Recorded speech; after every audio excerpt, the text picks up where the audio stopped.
Good morning বন্ধুরা, চলে আসলাম আবার নতুন ভিডিও নিয়ে। আশা করছি তোমরা ভালো আছো, সুস্থ আছো। আমিও ভালো আছি। আজকে দুপুরে কী দিয়ে খাওয়া দাওয়া করলাম সেটাই তোমাদের সাথে শেয়ার করছি। তো সকালে রান্না করেছিল আমার জন্য ডালিয়া, তো ডালিয়া খাচ্ছিলাম, দেখতে পাচ্ছ।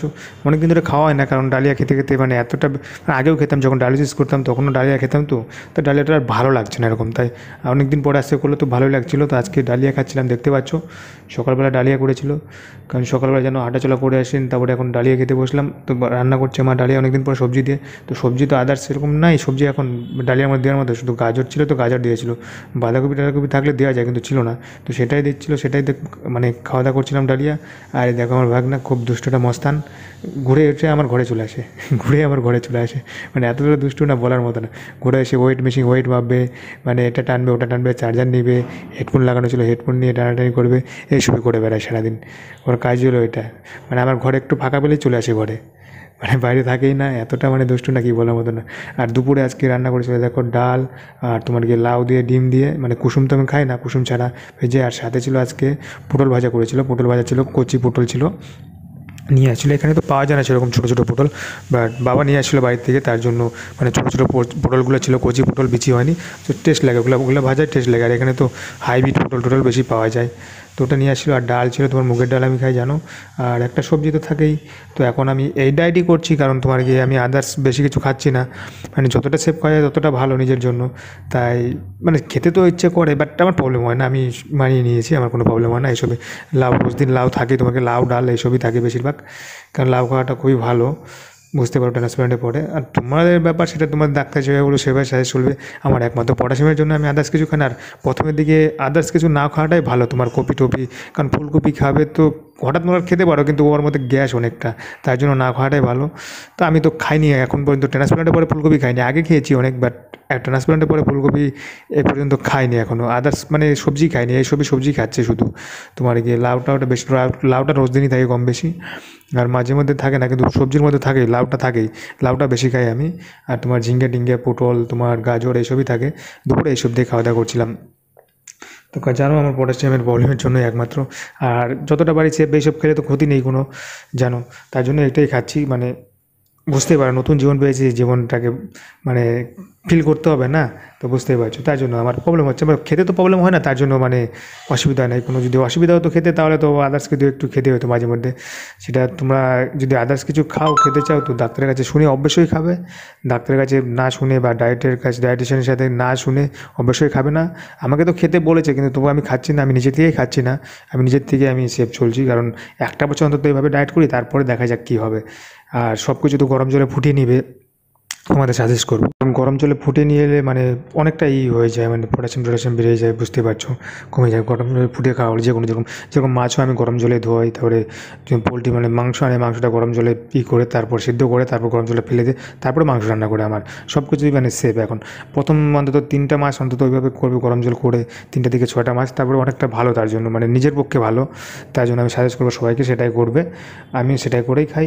আর মানে খেতে তো প্রবলেম হবে না, ট্রান্সপ্লান্টের পরে খাওয়ার জন্য কোনো প্রবলেম হবে না, যে মানে খেতে ইচ্ছে করছে না হ্যান ত্যান, ওইসব কোনো প্রবলেম হবে না আশা করছি।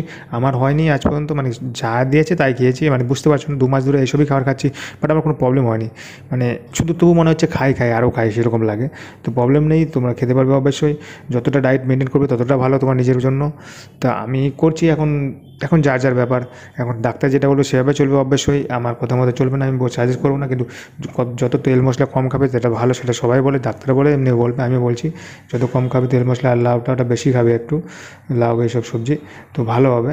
তো আমি সেটাই খাওয়া দাওয়া করছিলাম। আর কালকে যে ভিডিও আপলোড করেছি সিএম ফান্ডের জন্য, তো যারা এখনও অ্যাপ্লাই করোনি তারা অবশ্যই অ্যাপ্লাই করে দেবে, এই টাকাটা ঢুকে যাবে। অনেকে যে পিএম ফান্ড পাওনি, কিন্তু এটা পেয়ে যাবে, এটা সবাই পাবে কনফার্ম, এটা মানে পাবেই 100-র মধ্যে 100% গ্যারেন্টি, এটা সবাই পাবে অ্যাপ্লাই করলে। এটা সবাইকে দেয় সিএম ফান্ড, আমাদের মুখ্যমন্ত্রী নবান্ন থেকে, এটা সবাই পায়। তো যারা অ্যাপ্লাই করোনি এখনও, মানে জানো না বা অ্যাপ্লাই করোনি, তো অবশ্যই অ্যাপ্লাই করবে। যে অনেক পেশেন্ট আছে জানে না, তার জন্য করতে পারে না। যেরকম পিএম ফান্ডের যে টাকা পাওয়া যায় 3 লাখ, অনেকে জানে না, তার জন্য করে না, অনেকে পরে শুনতে পায় ট্রান্সপ্লান্টে পরে, কিন্তু তার জন্য একটু ইউটিউব দেখতে হয়, ভিডিও দেখে একটু তো হেল্প হবে না, তার জন্য বলছি। আর যারা জানে না নতুন পেশেন্ট, তাদেরকে অবশ্যই শেয়ার করে দেবে সেই ভিডিওটা, কারণ তাদের যদি হেল্প হয়, অনেকে ট্রান্সপ্লান্ট করেছে। কারণ এটা তুমি প্রতি বছর পাবে, তুমি 61,000 কোটি টাকা প্রতি বছর পাবে, কারণ তোমার ট্রান্সপ্লান্টের 3 মাসে তোমার মানে মানে মেডিসিন খরচাটা একটু বেশি, মানে 15 থেকে 20 হাজার। তারপর তোমার তো কমে যাবে না অনেকটা, তখন তোমার মানে 1 বছর তোমার ওই টাকাতেই হয়ে যাবে। আর শুনেছিলাম যে ওই টাকাতে তোমার গিয়ে হয়, মানে কোনো রিপোর্ট টিপোর্টও করানো যায়, এখন দেখা যাক কী হয়। তো আমার তো ওটির 2 মাস হয়ে গেছে, এখন ওটা যদি অ্যাপ্রুভ হয়ে যায় আমার হাসপাতাল থেকে, কারণ টাইম লাগে অ্যাপ্রুভ হতে হাসপাতালে, তোমার নিজের নামে স্যাংশন হয়ে গেলেও তোমার গিয়ে মানে হাসপাতালে জমা দিতে হয়, তারপর লেটার জমা দিলে পরেও 1 থেকে 1.5 মাস টাইম লাগে।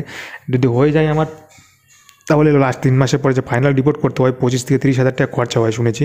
তো সেই রিপোর্টের টাকাটা হয়ে যেত আমার সুবিধা হতো, কারণ এখন টাকা পয়সার একটু প্রবলেম আছে, তো তার জন্য। তো যদি হয় তাহলে তো ভালোই হয়, এখন দেখা যাক হয় নাকি এখন 1 মাসের মধ্যে, কারণ এখন 1 মাস টাইম আছে। যদি হয়ে যায় তাহলে করে নেব, ওই টাকাতে অনেকটা সুবিধা হবে সেটাই।